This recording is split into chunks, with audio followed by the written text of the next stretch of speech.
ಚಿಕ್ಕನಾಯಕನಹಳ್ಳಿ ತೀನಂ ಶ್ರೀಭವನದಲ್ಲಿ ರೈತರು ಮತ್ತು ಬಡವರ ಮಕ್ಕಳ ಹೆಚ್ಚಿನ ವಿದ್ಯಾಭ್ಯಾಸಕ್ಕಾಗಿ ಎಸ್ಪಿ ಚಾರಿಟಬಲ್ ಟ್ರಸ್ಟ್ ವತಿಯಿಂದ ಆಯೋಜಿಸಲಾದ ಜ್ಞಾನಕಲ್ಪ ಸಿಇಟಿ, ನೀಟ್ ಹಾಗೂ ಜೆಇಇ ಉಚಿತ ತರಬೇತಿ ಶಿಬಿರದ ಉದ್ಘಾಟನಾ ಸಮಾರಂಭ ಭವ್ಯವಾಗಿ ನಡೆಯಿತು.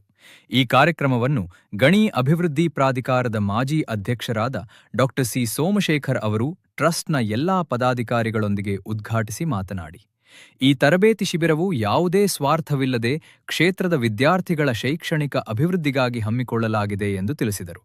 ನಮ್ಮ ತಾಲ್ಲೂಕಿನಲ್ಲಿ ಅಧ್ಯಯನ ಮಾಡುತ್ತಿರುವ ವಿದ್ಯಾರ್ಥಿಗಳಷ್ಟೇ ಅಲ್ಲದೆ ಬೇರೆ ಊರಿನಲ್ಲಿ ಓದುತ್ತಿರುವ ನಮ್ಮ ಕ್ಷೇತ್ರದ ವಿದ್ಯಾರ್ಥಿಗಳಿಗೂ ಈ ಶಿಬಿರದಲ್ಲಿ ಭಾಗವಹಿಸುವ ಅವಕಾಶವಿದೆ ಎಂದು ತಿಳಿಸಿ, ನಂತರ ವಿದ್ಯಾರ್ಥಿಗಳಿಗೆ ಸಾಂಕೇತಿಕವಾಗಿ ಪುಸ್ತಕಗಳು ಮತ್ತು ಅಧ್ಯಯನ ಸಾಮಗ್ರಿಗಳನ್ನು ವಿತರಿಸಿ ನುರಿತ ಸಂಪನ್ಮೂಲ ವ್ಯಕ್ತಿಗಳಿಂದ ನಡೆಯುತ್ತಿರುವ ಈ ಸಿಇಟಿ, ನೀಟ್ ಮತ್ತು ಜೆಇಇ ತರಬೇತಿಯನ್ನು ವಿದ್ಯಾರ್ಥಿಗಳು ಸದ್ಬಳಕೆ ಮಾಡಿಕೊಳ್ಳಬೇಕು ಎಂದು ಸಲಹೆ ನೀಡಿ, ದಿನಾಂಕ 18 ಮಾರ್ಚ್ 2026ರಿಂದ ಉಚಿತ ತರಬೇತಿ ಆರಂಭವಾಗಲಿದ್ದು, ಈಗಾಗಲೇ 200ಕ್ಕೂ ಹೆಚ್ಚು ವಿದ್ಯಾರ್ಥಿಗಳು ನೋಂದಣಿ ಮಾಡಿಕೊಂಡಿದ್ದಾರೆ. ಅವರಿಗೆ ಅಗತ್ಯ ಮೂಲಭೂತ ಸೌಕರ್ಯಗಳನ್ನು ಒದಗಿಸಲಾಗಿದ್ದು, ಮುಂದಿನ ಜವಾಬ್ದಾರಿಯನ್ನು ಸಮಿತಿ ಸದಸ್ಯರು ವಹಿಸಿಕೊಂಡು ವಿದ್ಯಾರ್ಥಿಗಳ ವಿದ್ಯಾಭ್ಯಾಸಕ್ಕೆ ಹೆಚ್ಚಿನ ಒತ್ತು ನೀಡಬೇಕು ಎಂದು ತಿಳಿಸಲಾಯಿತು. ಅನೇಕ ಪೋಷಕರೇ ಹಾಗೂ ವೇದಿಕೆ ಮೇಲಿರ್ತಕ್ಕಂಥ ಪೂಜ್ಯ ಎಲ್ಲ ಉಪನ್ಯಾಸಕರೇ ಮತ್ತು ಈಗ ತಾನೇ ಈ ವರ್ಷದ 2026-27ನೇ ಸಾಲಿನ ಉಚಿತ ಸಿಇಟಿ, ನೀಟ್ ತರಬೇತಿ ಶಿಬಿರವನ್ನು ಉದ್ಘಾಟನೆ ಮಾಡಲಿಕ್ಕೆ ಆಗಮಿಸಿರ್ತಕ್ಕಂಥ ನಮ್ಮೆಲ್ಲರ ಪ್ರೀತಿಯ IAS ಅಧಿಕಾರಿಗಳು, ನಮ್ಮಲ್ಲೇ ಜಿಲ್ಲಾಧಿಕಾರಿಗಳಾಗಿ ಸೇವೆಯನ್ನು ಸಲ್ಲಿಸಿ ಎಲ್ಲರನ್ನೂ ಕೂಡ ಒಂದು ವಿಶ್ವಾಸದಲ್ಲಿ ಕೊಂಡೊಯ್ತಿದ್ದಂಥ ಸನ್ಮಾನ್ಯ ಸೋಮಶೇಖರ್ ಸಾಹೇಬ್ರೆ ಹಾಗೂ ನಮ್ಮ ಈ ವರ್ಷದ ನಮ್ಮ ಒಂದು ಜ್ಞಾನಕಲ್ಪ ಶಿಕ್ಷಣ ಸಂಸ್ಥೆಯ ಅಧ್ಯಕ್ಷರಾದಂಥ ಸಾಚಿ ನಾಗೇಶ್ರವರೇ, ಮೇಲಿರ್ತಕ್ಕಂಥ ನಮ್ಮ ಪಕ್ಷದ ಅಧ್ಯಕ್ಷರು, ನನ್ನ ಆತ್ಮೀಯರಾದಂಥ ಸನ್ಮಾನ್ಯ ರಾಮಚಂದ್ರಣ್ಣವರೇ ಮತ್ತು ಈ ಒಂದು ಶಿಬಿರದಲ್ಲಿ ನಿಮ್ಮೆಲ್ಲರಿಗೂ ಕೂಡ ಎಲ್ಲ ಕ್ಲಾಸಸ್ ಮಾಡ್ತಕ್ಕಂಥ ಫ್ಯಾಕಲ್ಟೀಸ್ ಆದಂಥ ಕೃಷ್ಣ ಚೈತನ್ಯ ಸಾಹೇಬ್ರೆ, ಎಲ್ಲ ವೇದಿಕೆ ಮೇಲಿರ್ತಕ್ಕಂಥ ಮತ್ತು ಮುಂಭಾಗದಲ್ಲಿರ್ತಕ್ಕಂಥ ಮಾಧ್ಯಮದ ಸ್ನೇಹಿತರೆ, ಇವತ್ತು ಇದೊಂದು ನಮಗೆ ಸಮಾಧಾನ ತರ್ತಕ್ಕಂಥ ಒಂದು ಕಾರ್ಯ ಅಂತ ನಾನಾದರೂ ಕೂಡ ಹೇಳ್ತೇನೆ. ಎಲ್ಲ ಮಾಡ್ತೇವೆ, ದುಡಿತೇವೆ, ಮತ್ತೊಂದು ನಮ್ಮಿಂದ ಏನಾದರೂ ಕೂಡ ಸೇವೆ ಆಗಬೇಕು ಸಮಾಜಕ್ಕೆ ಅನ್ನೋದು ನಮ್ಮ ಉದ್ದೇಶ. ಆ ನಿಟ್ಟಿನಲ್ಲಿ ನಾವು ಕಳೆದ ಹಲವಾರು ವರ್ಷಗಳಿಂದ ಉಚಿತವಾಗಿ ಸಿಇಟಿ, ನೀಟ್ ತರಬೇತಿಯನ್ನು ನಡೆಸ್ಕೊಂಡು ಬಂದಿದ್ದಾವೆ. ಅದರಲ್ಲಿ ನಮ್ಮ ಮಕ್ಕಳಿಗೆ, ನಮ್ಮ ತಾಲೂಕಿನ ಮಕ್ಕಳು ಯಾರೇ ಬರ್ಬೋದು, ಹೊರಗಡೆಯವರು ಕೂಡ ಬರ್ಬೋದು, ಇಲ್ಲ ಅಂತ ಹೇಳಿಲ್ಲ. ಯಾರೇ ಮಕ್ಕಳು ಬಂದರೂ ಕೂಡ ಆ ಮಕ್ಕಳನ್ನ ಎಲ್ರಿಗೂ ಕೂಡ ಒಳ್ಳೆಯ ವಿದ್ಯಾಭ್ಯಾಸ ಕೊಡಿಸ್ತಕ್ಕಂಥದ್ದು, ಸಿಇಟಿ, ನೀಟ್ಗೆ ಅವ್ರನ್ನ ತಯಾರಿ ಮಾಡ್ತಕ್ಕಂಥದ್ದಕ್ಕೆ ನಾವೆಲ್ಲ ರೀತಿಯ ಒಂದು ಪರಿಶ್ರಮವನ್ನು ಹಾಕಿ ನಿಮಗೆ ಪ್ರಯತ್ನವನ್ನು ಮಾಡಿ ನಿಮಗೆ ಒಳ್ಳೆಯ ಅಂಕವನ್ನು ಪಡೀಲಿಕ್ಕೆ, ನಿಮ್ಮ ಮುಂದೆ ನಿಮ್ಮ ಭವಿಷ್ಯವನ್ನು ರೂಪಿಸ್ಕೊಳ್ಳಿಕ್ಕೆ ಅನುಕೂಲ ಮಾಡೋ ನಿಟ್ಟಿನಲ್ಲಿ ನಮ್ಮ ಪ್ರಯತ್ನಗಳನ್ನು ಸರಾಗವಾಗಿ ಪ್ರತಿ ವರ್ಷವೂ ಕೂಡ ನಡೀತಾ ಇದೆ. ಆ ನಿಟ್ಟಿನಲ್ಲಿ ಕಳೆದ ವರ್ಷ ಸುಮಾರು 376 ಜನ ಮಕ್ಕಳು ನಮ್ಮಲ್ಲಿ ಸಿಇಟಿನಲ್ಲಿ ಕೂತಿದ್ರು. ಅದರಲ್ಲಿ 92 ಜನ ಮಕ್ಕಳು ಗೌರ್ಮೆಂಟ್ ಸೀಟ್ ತೊಗೊಂಡ್ರು.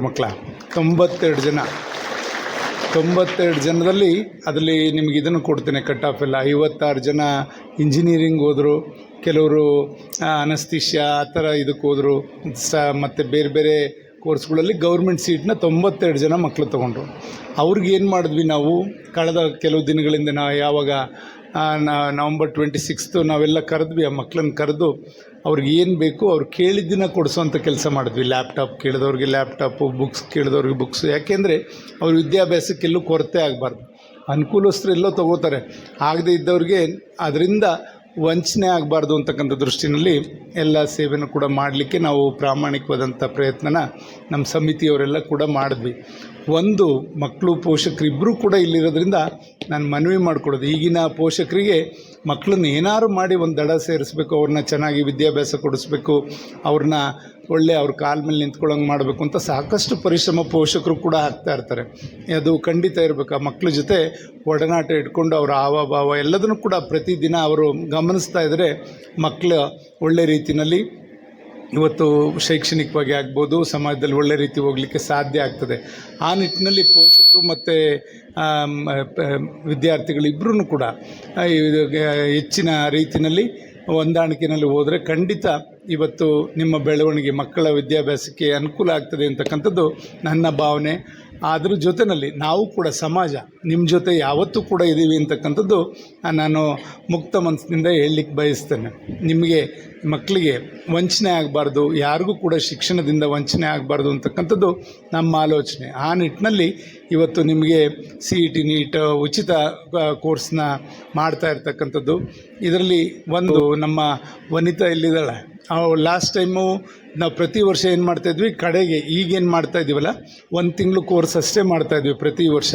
ಕಳೆದ ವರ್ಷದಿಂದ ಏನಾಯಿತು, ಇದಕ್ಕಿಂತ ಇನ್ನೂ ಗುಣಾತ್ಮಕ ಶಿಕ್ಷಣ ನೀಡಬೇಕು, ನಮ್ಮ ಮಕ್ಕಳನ್ನ ಇನ್ನೂ ಒಳ್ಳೆ ರೀತಿಯಲ್ಲಿ ತಯಾರು ಮಾಡಬೇಕು ಅಂತಕ್ಕಂಥ ದೃಷ್ಟಿಯಿಂದ ನಾವೇನು ಮಾಡಿದ್ವಿ, ಪ್ರತಿ ಭಾನುವಾರ 27 ಭಾನುವಾರಗಳು ನಿಮ್ಮ ಕ್ಲಾಸಸ್ ಇತ್ತು. ಭಾನುವಾರ ರಜೆ ಇದ್ದಿದ್ದರಿಂದ ಭಾನುವಾರ ದಿವಸ ನಾವು ಮಕ್ಕಳಿಗೆ ಕ್ಲಾಸಸನ್ನು ಮಾಡ್ತಕ್ಕಂಥದ್ದು, CET ನೀಟ್ ಕೋಚಿಂಗನ್ನು ಕೊಡಿಸ್ತಕ್ಕಂಥ ಕೆಲಸ ಮಾಡಿದ್ವಿ. ಅದರಿಂದ ಸಾಕಷ್ಟು ಅವರಿಗೆ ಪರೀಕ್ಷೆಗೂ ಕೂಡ ಅನುಕೂಲ ಆಗ್ತದೆ. ಮತ್ತು CET ನೀಟ್ನ ಹೆಂಗೆ ಬರಿಬೇಕು, ಆ ಮಾರ್ಕ್ಸ್ನ ಹೆಂಗೆ ನೀವು ಪಾಯಿಂಟ್ಔಟ್ ಮಾಡಬೇಕು, ಎಲ್ಲದೂ ಕೂಡ ಈಗ ನಮ್ಮ ಮಕ್ಕಳಿಗೆ ಅರ್ಥ ಆಗುತ್ತೆ. ಅಲ್ಲೋಗಿ ಕನ್ಫ್ಯೂಸ್ ಆಗೋದಕ್ಕಿಂತ ಇವತ್ತು ನಿಮಗೆ ಎಲ್ಲ ರೀತಿಯೂ, ಯಾಕೆಂದರೆ ನಾವು ಪ್ರತಿ ವಾರ ಪರೀಕ್ಷೆ ಮಾಡ್ತಾಯಿದ್ವಿ. ಅಲ್ಲಿ ಬಂದಂಥ ಮಕ್ಕಳು 80 ಜನ ಮಕ್ಕಳು ಇರ್ತಾಯಿದ್ರು. ಆ ಮಕ್ಕಳನ್ನು ಅವ್ರನ್ನ ಪರ್ಸಂಟೇಜ್ ಮೇಲೆ ಆಯ್ಕೆ ಮಾಡ್ಕೊಂಡಿದ್ವಿ. ಆ ಮಕ್ಕಳು ಪ್ರತಿ ವಾರ, ಕಳೆದ ವಾರ ಏನು ಸಬ್ಜೆಕ್ಟ್ ಮಾಡಿದ್ರು ಒಂದು ಚಾಪ್ಟರ್ನ, ಅದಕ್ಕೆ ನೆಕ್ಸ್ಟ್ ಡೇ ಬಂದ ತಕ್ಷಣ ಬೆಳಗ್ಗೆನೇ ಫಸ್ಟ್ 1 ಅವರು ಟೆಸ್ಟ್ ಮಾಡಿ ನೆಕ್ಸ್ಟ್ ಪಾಠವನ್ನು ಶುರು ಮಾಡ್ತಾಯಿದ್ರು. ಅದರಿಂದ ಏನಾಗ್ತಾಯಿತ್ತು, ಮಕ್ಕಳಿಗೆ ಏನು ಮಾಡಿದ್ವಿ ಅದು ಮತ್ತೆ ಮೆಲುಕು ಹಾಕೋ ರೀತಿಯಲ್ಲಿ ಅದನ್ನು ಅರ್ಥೈಸ್ಕೊಂಡು ನೀವು ನಿಮ್ಮ ಮನಸ್ಸಲ್ಲಿ ಇಟ್ಕೊಳ್ಳಿಕ್ಕೆ ಅನುಕೂಲ ಆಗ್ತಾಯಿತ್ತು. ಈ ನಿಟ್ಟಿನಲ್ಲಿ ನಾವು ಪ್ರಯತ್ನಗಳು ಮಾಡಿದ್ವಿ. ನಮ್ಮ ವನಿತಾ ಫಸ್ಟ್ ಇಯರ್ PUC ಅವಳು 625 ಅಂಕಕ್ಕೆ 608 ಅಂಕ ಪಡ್ಕೊಂಡಿದ್ಲು. ನಮ್ಮ ಇದು ಎಳ್ನೋಡು ಮಗು, ಅವಳು ಫಸ್ಟ್ ಇಯರ್ಗೆ ನೀವೇನಾದ್ರು ಕೂಡ ಫಸ್ಟ್ ಇಯರ್ PUCವರೆಗೂ ಕೂಡ CET ನೀಟ್ ಕೊಡಿಸ್ತೀವಿ ಅಂದರೆ ನಾನು ಇಲ್ಲೇ ಗೌರ್ಮೆಂಟ್ ಕಾಲೇಜಿಗೆ ಸೇರ್ಕೋತೀನಿ ಅಂತಂದು. ಒಂದು ಮಗು ಆದರೂ ಅಷ್ಟೇ, 1000 ಜನ ಆದರೂ ಅಷ್ಟೇ. ಒಂದು ಮಗುಗೆ ಬೇರೆಯವರು ಒಂದೇ ಮಗು ಅಂತ ನಾವು ವಂಚನೆ ಮಾಡಲಿಕ್ಕೆ ಹೋಗಲ್ಲ. 1000 ಜನ ಆದರೂ ಅಷ್ಟೇ ಗೌರವ, ಒಂದು ಮಗುಗೂ ಕೂಡ ಅಷ್ಟೇ ಒಂದು ವಿದ್ಯೆಗೆ ಗೌರವವನ್ನು ಕೊಡ್ತಕ್ಕಂಥ ಕೆಲಸ ನಾವು ರೂಢಿಸ್ಕೋಬೇಕು. ಆ ನಿಟ್ಟಿನಲ್ಲಿ ಆ ಒಂದು ಮಗುವಿಂದ ಸುಮಾರು 75 ಜನ ಫಸ್ಟ್ ಇಯರ್ PUC ಮಕ್ಕಳಿಗೂ ಕೂಡ CET ನೀಟ್ನ ಕೊಡಿಸಿದ್ವಿ. ಅವರು ಮುಂದಿನ ವರ್ಷ ಒಳ್ಳೆ ಬ್ಯಾಚ್ ಆಗಿ ಹೊರಹೊಮ್ತಾರೆ ಫಸ್ಟ್ ಇಯರ್ನವರು. ನೆಕ್ಸ್ಟ್ ಈ ವರ್ಷ ಮತ್ತೆ ಅವರಿಗೆ ಸೆಕೆಂಡ್ ಇಯರ್ದು CET ವಾರ ನಡೀತದೆ. ಆವಾಗ ಇನ್ನೂ ಚೆನ್ನಾಗಿ ಅವರು ಪ್ರಿಪೇರ್ ಆಗ್ತಾರೆ. ಈ ರೀತಿಯಲ್ಲಿ ತಯಾರು ಮಾಡ್ತಕ್ಕಂಥ ಕೆಲಸವನ್ನು ನಾವು ಎಲ್ಲ ನಮ್ಮ ಕೃಷ್ಣ ಚೈತನ್ಯ ಅವರ ತಂಡ, ನಮ್ಮ ನಾಗೇಶ್ ಸಾಹೇಬರು ಎಲ್ಲರೂ ಕೂಡ ಸೇರಿಕೊಂಡು ಮಾಡ್ಕೊಂಡು ಬರ್ತಾಯಿದ್ದೀವಿ. ಖಂಡಿತ ಇದನ್ನು ಬಂದಿರತಕ್ಕಂಥ ವಿದ್ಯಾರ್ಥಿಗಳು ಮತ್ತು ಪೋಷಕರು ಖಂಡಿತ ಇದನ್ನು ಉಚಿತ ಅಂತಂದರೆ ಅದೇನೋ ಬೇಜವಾಬ್ದಾರಿಯಿಂದ ತಗೊಳ್ಳೋದು ಅರ್ಥ ಇರಲ್ಲ. ಖಂಡಿತ ನಾವು ನಮ್ಮ ಶ್ರಮ ನಾವೆಲ್ಲಿದ್ದರೂ ಕೂಡ ನಮಗೆ ಗಮನ ಇಲ್ಲೇ ಇರ್ತದೆ. ಯಾಕೆ ಅಂದರೆ ಇಲ್ಲಿ ಮಕ್ಕಳು ಎಲ್ಲೆಲ್ಲಿಂದನೋ ಬಂದಿರ್ತಾರೆ. ಆ ಮಕ್ಕಳಿಗೆ ಒಳ್ಳೆಯ ಶಿಕ್ಷಣ ದೊರಕ್ತಾ ಇದೆಯಾ, ಅವ್ರಿಗೆ ಏನಾದ್ರು ಕೂಡ ಸಾರ್ಥಕತೆ ಆಗಬೇಕು. ಆ ರೀತಿಯಲ್ಲಿ ನಮ್ಮ ಆಲೋಚನೆಗಳಿರ್ತದೆ. ನಾವು ಯಾವತ್ತೂ ಕೂಡ ಉಚಿತ ಅಂತ ನಾವು ಉದಾಸೀನ ಮಾಡ್ತಕ್ಕಂಥದ್ದಕ್ಕೆ ಹೋಗಲ್ಲ. ಆದ್ದರಿಂದ ನೀವು ಅಷ್ಟೇ, ಉಚಿತ ಅಂದರೆ ಅದರಿಂದ ಅದನ್ನು ಬೇಜವಾಬ್ದಾರಿಯಿಂದ ಯಾರೂ ಕೂಡ ತಗೋಬೇಡಿ ಮಕ್ಕಳ. ಇವತ್ತು ನೀವು ಯಾವ ರೀತಿ ನೀವು ಪರಿಶ್ರಮ ಆಗ್ತೀರಿ, ಮುಂದೆ ನಿಮ್ಮ ಭವಿಷ್ಯಕ್ಕೆ ಅನುಕೂಲ ಆಗುತ್ತೆ. ನಾವು ಅದರಿಂದ ನಿಮಗೆ ಪ್ರತಿ ವರ್ಷವೂ ಅಷ್ಟೇ, ಯುಗಾದಿಗೂ ರಜೆ ಇಲ್ಲ, ಮಾರ್ನಾಮಿಗೂ ರಜೆ ಇಲ್ಲ, ವರ್ಷದೊಡ್ಕಿಗೂ ರಜೆ ಇಲ್ಲ, ರಂಜಾನ್ಗೂ ರಜೆ ಇಲ್ಲ. ಇಲ್ಲೇ ಒಬ್ಬಟ್ಟು ಮಾಡಿಸ್ತೀವಿ, ಇಲ್ಲೇ ಬಿರಿಯಾನಿ ಮಾಡಿಸ್ತೀವಿ. ಗೊತ್ತಾಯ್ತಾ? ಎಲ್ಲರೂ ಇಲ್ಲೇ ಬರಬೇಕು, ನಾವು ನಿಮ್ಮ ಜೊತೆ ಇರ್ತೀವಿ. ನೀವು ಯಾರು ಕೂಡ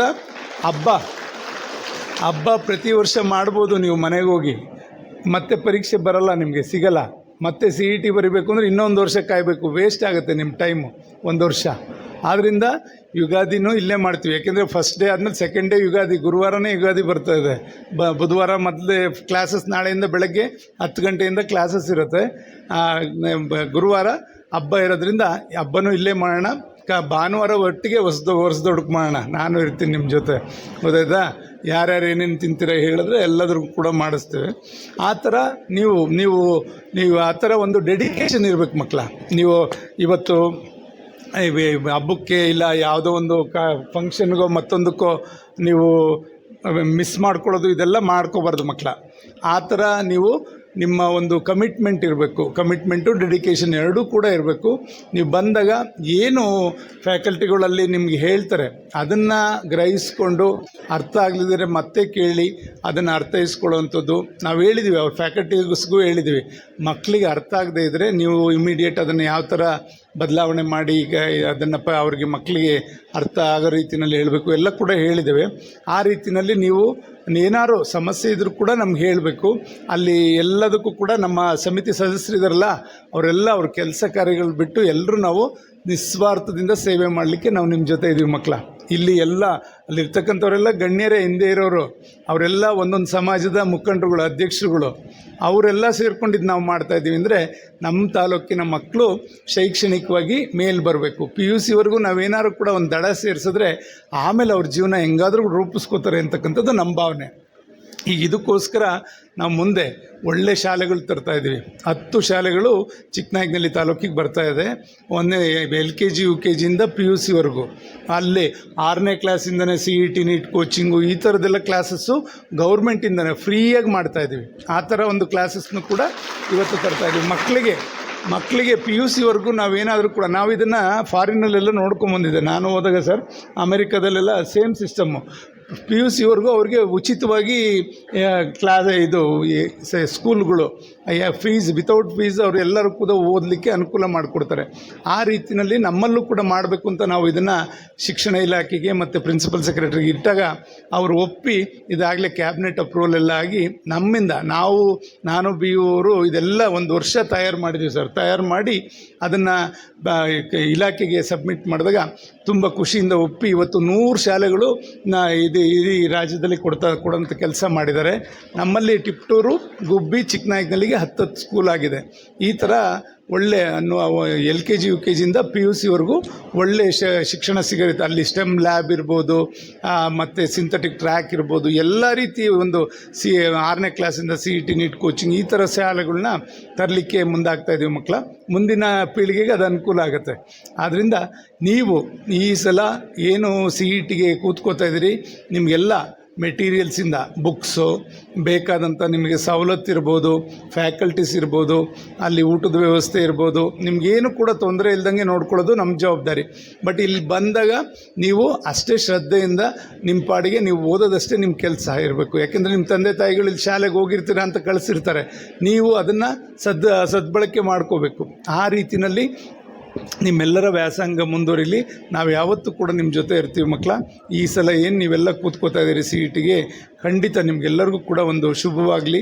ಇದರಲ್ಲಿ 2 ಬ್ಯಾಚ್ ಮಾಡ್ತಾಯಿದ್ದೀವಿ ನಾವು. ಕಳೆದ ಸಲ ನಾವು ವಾರ ಮಾಡಿದ್ವಲ್ಲ, ಆ ಮಕ್ಕಳಿಗೆ ಬೇರೆ ಪಾಠ ಮಾಡ್ತಾಯಿದ್ವಿ. 80 ಜನ ಮಕ್ಕಳಿದ್ರು ಸರ್. ಪ್ರತಿ ಭಾನುವಾರ ಮಾಡಿದಂಥ ಮಕ್ಕಳಿಗೆ ಅವರಿಗೆ ಬೇರೆ ಇಡ್ತಾಯಿದ್ದೀವಿ. ಯಾಕೆಂದರೆ ನಿಮ್ಮ ಜೊತೆ ಸೇರಿಕೊಂಡು ಅವರು ಮತ್ತೆ ಅವರೇನಾದ್ರು ಎಡವಟ್ಟು ಮಾಡಿಕೊಂಡ್ರೆ ಕಷ್ಟ ಅಂತ ಆ ಮಕ್ಕಳಿಗೆ ಸಪ್ರೇಟಾಗಿ ಅವ್ರಿಗೆ ಕೋಚಿಂಗ್ ಕೊಡಿಸೋವಂಥ ಕೆಲಸ ಮಾಡ್ತಾಯಿದ್ದೀವಿ. ಮತ್ತು ನಿಮಗೆ ಸಪ್ರೇಟ್ ಕೊಡಿಸೋವಂಥದ್ದು, ಫ್ರೆಷರ್ಸ್ಗೆ ಸಪ್ರೇಟ್ ಕೊಡಿಸೋವಂಥ ಕೆಲಸ ಮಾಡ್ತಾಯಿದ್ದೀವಿ. ಈ ಥರ ಇಬ್ಬರಿಗೂ ಕೂಡ ಅದನ್ನು ಮಾಡೋವಂಥ ಕೆಲಸ ಇವತ್ತು ಮಾಡ್ತಾಯಿದ್ದೇವೆ. ನೆಕ್ಸ್ಟು ಇದಾದಮೇಲೆ ಮತ್ತೆ ಪ್ರತಿ ಭಾನುವಾರನೂ ಕೂಡ ಮಕ್ಕಳಿಗೆ ಫಸ್ಟ್ ಇಯರ್ PUC ಸೆಕೆಂಡ್ ಇಯರ್ಗೆ ಮಾಡೋವಂಥ ಕೆಲಸನೂ ಕೂಡ ಮಾಡ್ತೇವೆ ಅಂತಕ್ಕಂಥದ್ದು ಕೂಡ ಈ ಸಂದರ್ಭದಲ್ಲಿ ಹೇಳ್ತಾ, ಇಲ್ಲಿ ಬಂದಿರತಕ್ಕಂಥ ಎಲ್ಲ ವಿದ್ಯಾರ್ಥಿಗಳು ನಿಮ್ಮ ಭವಿಷ್ಯ ಉಜ್ವಲವಾಗಬೇಕು. ನೀವು ನೋಡಿರ್ತೀರ, ನಿಮ್ಮ ಪರಿಸರ ನೋಡಿರ್ತೀರ, ನಿಮ್ಮ ಅಕ್ಕಪಕ್ಕದವ್ರ ನೆರೆಹೊರೆಯವ್ರನ್ನ, ಅವ್ರೇನಾದ್ರು ಕೂಡ ಬಡತನ ರೇಖೆಗಿನ್ನ ಕಡಿಮೆ ಇದ್ದೋ ಇಲ್ಲ ಯಾರು, ನಾವು ಹಂಗೆ ಆಗಬಾರ್ದು. ನಾವು ದುಡಿದು ನಮ್ಮ ಪೋಷಕರನ್ನ ಸಾಕಬೇಕು. ಮುಂದೆ ನಮ್ಮನ್ನು ಹೊಟ್ಟೆ ಬಟ್ಟೆ ಕಟ್ಟಿ ಏನು ನಮ್ಮ ಪೋಷಕರು ನಮ್ಮನ್ನೆಲ್ಲ ಇಷ್ಟು ಮಟ್ಟಿಗೆ ಓದಿಸಿದರೆ ಅವ್ರನ್ನ ನಾವು ಮುಂದೆ ಖುಷಿಯಿಂದ ಇಡಬೇಕು. ಅವರ ಕೊನೆಗಾಲಗಳಲ್ಲಿ, ಅವರ ಮುಪ್ಪಿನ ಕಾಲದಲ್ಲಿ ಅಂತಕ್ಕಂಥದ್ದು ನಿಮ್ಮ ಮನಸ್ಸಲ್ಲಿ ಯಾವತ್ತೂ ಕೂಡ ಇರಬೇಕು. ಅದನ್ನು ನಾನು ಖಂಡಿತ ಬಯಸ್ತೇನೆ. ನಿಮ್ಮ ಪೋಷಕರನ್ನ ನೀವು ಚೆನ್ನಾಗಿಡಬೇಕು. ಜೊತೆಗೆ ನಿಮ್ಮ ಊರು, ನಿಮ್ಮ ತಾಲೂಕು ಅಂತಕ್ಕಂಥ ಅಭಿಮಾನ ಇರಬೇಕು. ಆ ನಿಟ್ಟಿನಲ್ಲಿ ನಿಮ್ಮೆಲ್ಲರ ಮನಸ್ಥಿತಿಗಳು ಬೆಳಿಬೇಕು. ಬರೀ ವಿದ್ಯಾವಂತರಾದ ಸಾಲದು, ಒಳ್ಳೆ ಇವರು ಜ್ಞಾನನೂ ಕೂಡ ಬಳಸ್ಕೋಬೇಕು ಮತ್ತು ಸದ್ಭಾವನೆಯೂ ಕೂಡ ಬೆಳೆಸ್ಕೊಂಡು ನೀವೆಲ್ಲರೂ ಕೂಡ ಉತ್ತಮ ವ್ಯಕ್ತಿಗಳಾಗಿ ಸಮಾಜದಲ್ಲಿ ಹೊರಹೊಮ್ಮಬೇಕು. ಅದಕ್ಕೆ ನಾವು ಯಾವತ್ತೂ ಕೂಡ ನಿಮ್ಮ ಜೊತೆ ಇರ್ತೇವೆ ಅಂತಕ್ಕಂಥದ್ದನ್ನ ಈ ಸಂದರ್ಭದಲ್ಲಿ ಹೇಳ್ತಾ, ಇವತ್ತು ನಾವೆಲ್ಲ ಈ ಒಂದು ಉದ್ಘಾಟನಾ ಕಾರ್ಯಕ್ರಮದಲ್ಲಿ ಪಾಲ್ಗೊಂಡು ತಾವೆಲ್ಲ ಏನು ಬಂದಿದ್ದೀರಿ, ನಾಳೆಯಿಂದ ಒಂದು ದಿವಸನೂ ಕೂಡ ಆಬ್ಸೆಂಟ್ ಆಗಬೇಡಿ ಮಕ್ಕಳ. ಬಂದು ಪ್ರತಿದಿನ ಬರಬೇಕು. ಹಬ್ಬ ಹರಿದಿನ ಕಾರ್ಯಕ್ರಮಗಳು ಇದ್ದೇ ಇರ್ತದೆ. ಮುಂದಿನ ವರ್ಷ ಮಾಡ್ಕೋಬೋದು. ಬಟ್ ಇದು 1 ವರ್ಷ ಹಾಳಾಗುತ್ತೆ. ಅದರಿಂದ ನೀವು ಯಾರೂ ಕೂಡ ಇದನ್ನು ವಂಚನೆ ಮಾಡ್ಕೋಬೇಡಿ ಅಂತಕ್ಕಂಥದ್ದನ್ನ ಈ ಸಂದರ್ಭದಲ್ಲಿ ಹೇಳ್ತಾ, ಇಲ್ಲಿ ತಮ್ಮ ಜೊತೆ ಕೆಲವು ಮಾತನ್ನ ಹಂಚ್ಕೊಳ್ಳಿಕ್ಕೆ ಅವಕಾಶ ಮಾಡಿಕೊಟ್ಟಂಥ ಸರ್ವರಿಗೂ ವಂದಿಸಿ ನನ್ನ ಮಾತು ಮುಗಿಸ್ತೇನೆ. ಜೈ ಹಿಂದ್, ಜೈ ಕರ್ನಾಟಕ.